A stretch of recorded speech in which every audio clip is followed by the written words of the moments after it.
রবিবার রাতে ইন্দ্রনগর কালী মন্দির সংলগ্ন আশিস শর্মার বাড়িতে এক ভয়াবহ অগ্নিকাণ্ড ঘটে। খবর পেয়ে ঘটনাস্থলে দমকলের দুটি ইঞ্জিন দ্রুত ছুটে আসে। দমকল কর্মীরা বাড়ির দরজা ভেঙে আগুন নিয়ন্ত্রণে আনতে সক্ষম হন।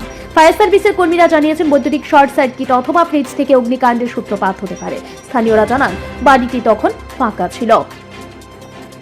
তো একটা ধোঁয়া পাইছি আমরা দরজা ভাঙিয়া মানে আগুনটা নিবাইছি। কেতে আগুন লাগতে পারে? আগুনটা তো থেকে লাগছে এটা তো আমরা দেখছি না। হ্যাঁ, যেমন ভিতরে একটা ফ্রিজের ভিতরে লাগছে এটা আমরা পাইছি।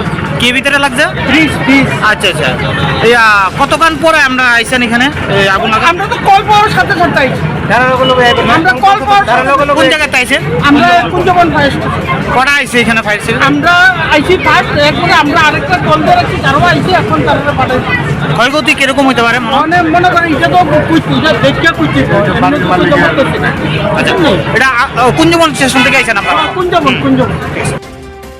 স্থানীয় এক যুবক বলেন, আচমকা আগুনের খবর পেয়ে আমরা ছুটে আসি। বাড়িতে তখন কেউ ছিলেন না। বাড়ির মালিক আশিস শর্মা শিক্ষা দপ্তরের একজন শিক্ষক। দমকলের কর্মীদের দ্রুত পদক্ষেপের কারণে বড়সড় দুর্ঘটনার হাত থেকে রক্ষা পায় গোটা এলাকা। পুলিশ অগ্নিকাণ্ডের কারণ অনুসন্ধানে তদন্ত শুরু করেছে। হঠাৎ খবর পাইছে ধোঁয়া বাইরেছে। হ্যাঁ, ধোঁয়া যে বাইরেছে, পার্শ্ববর্তী যারা দোকান আছে তারা দোকানে দেখা বাড়ি থেকে ধোঁয়া বাইরেছে। তো আমরাও আইলাম, আইসে এখন ফায়ার সার্ভিসের লোক আছে, দরজা ভাঙার পর দেখলাম তারা ঘর থেকে প্রচুর করে ধোঁয়া বাইরেছে। ফ্রিজ আছে হয়তো বা কারেন্টের থেকে শর্ট সার্কিট থেকে আগুন লাগছে, বৃষ্টি হতে পারে। বাড়ির মালিকের নাম কি? বাড়ির মালিকের নাম আশিস শর্মা। কি করে না? তাই নিয়ে চাকরি করে এডুকেশনে। তারা কি বাড়িতে আসেনি এখন? তারা এখন বাড়িতে নেই। ব্যুরো রিপোর্ট, ঋদ্ধি নেটওয়ার্ক।